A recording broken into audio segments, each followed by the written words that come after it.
in just 2 days of launch. So there is this guy who can't write code at all.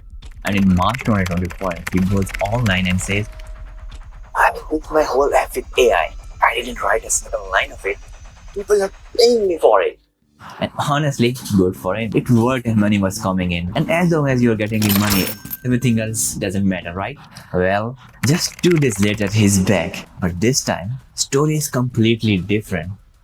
This is what he's saying. Guys, I'm under attack. Strangers are inside his app. They're using it for free and they're messing with his data. And he can't fix any of it because he never wrote the code. So he can't even find what's broken. When I first saw that post, I laughed.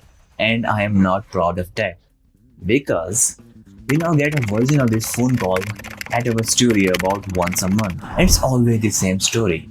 The app looked finished, so everyone assumed it was safe. But usually, that's not the case with the wipe-coded app.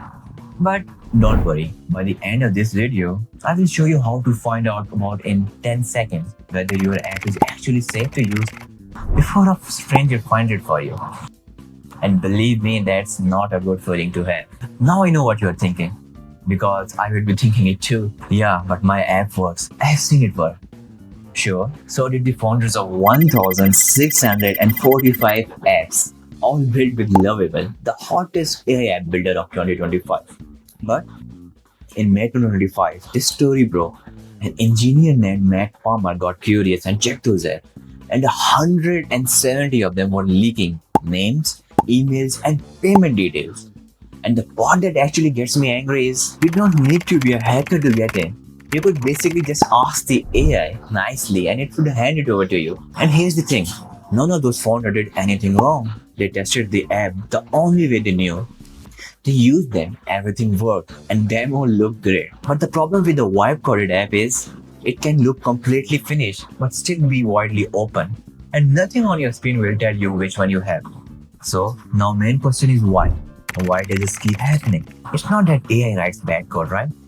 Honestly, the code usually is fine. The quickest way I can explain it, AI is like a builder who was crazy for does beautiful work, but for some crazy reason never puts locks on the door. And nobody notices because a demo is like a house tour. You look at the kitchen, you look at the bedroom, and you just say, wow.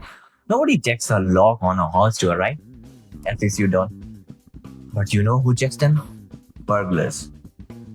Okay, that was a whole lame-ass metaphor. Here's what I mean for real. So the security in my ways, people who break into people's app for living, checked a big pile of these AI-built apps, and the same 3 holes keep showing up. Number 1, the password check is written into apps on code.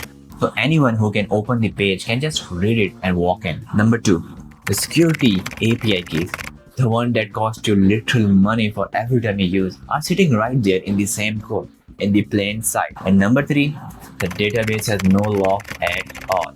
So a stranger can pull every username, email, and detail in one shot. The third one? Yeah, you got it right. That's exactly what happened to our guy at the start of this video. The AI built everything he asked for, but he never asked for the security because he didn't know about it and nobody has told him it existed. Now you might be thinking, okay, I will just test it myself, but here's the problem with that. You built it. So when you test it, you're checking that it works. Trying to break it is a completely different job. And honestly, it should be for a completely different person. And the people who break things for living already ran this test. A company called Veracode took AI build code from over 100 different AI models and checked it for security holes. A whopping 45% of it failed. And the part that should actually worries you, the newer and smarter models weren't any safer. This isn't a bug they are about to fix. So it's no surprise there is a whole new job market for people who break these apps and clean them up. I'm not kidding. In September 2025, 404 Media wrote about engineers who make their living doing exactly that. There's a literal website called Wipe Code Fixer, and Upwork now has a hiring category for it. And some of these people charge a few $100s an hour to clean up after a robot.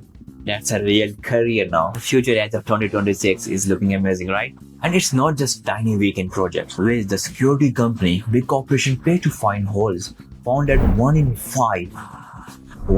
5 organizations had a vulnerable AI built app running somewhere. 1 in 5. Let that sink in. So the question is whether AI can build your app. It obviously can, and fast, and honestly prettier than most junior designers. The question is whether anyone ever checked for the security before real people showed up. Which brings me to your 10 second. Okay, now it's your turn. Just think about it. If 1,000 real people showed up at your app tomorrow, what would break first? If you have an answer, like you actually know who could see the data they shouldn't, or which part would fall over, you're honestly ahead of most funded startups I have met. But if your mind just went blank, that blank is exactly how those 170 apps got caught. So here's what I will do tonight. There's one page checklist link below. It's completely free. No email, no sign up. It's same list we go through when someone brings us a broken app. And it's written in plain English for non-technical founders. It walks you through a basic security check, one at a time, including the exact one those apps failed. And it takes about 10 minutes. By the end of it, you will know if your app is actually done or just looks done. Because look, our guy from the start didn't fail at building. The building part worked and people were paying him, but got him on the part that demo never showed him. And here's the part that I actually love. You can check all of this tonight in 10 minutes for free. And it's completely fixable. And checking and fixing that stuff is exactly what we do at Unbland. So if you run the checklist and don't like what you find, the link to talk to us is right under it. But honestly, just start with the checklist. For a lot of you, that will be more than enough. Thank you for watching the video. I hope you like it. And if you like this type of content, do subscribe and do a comment.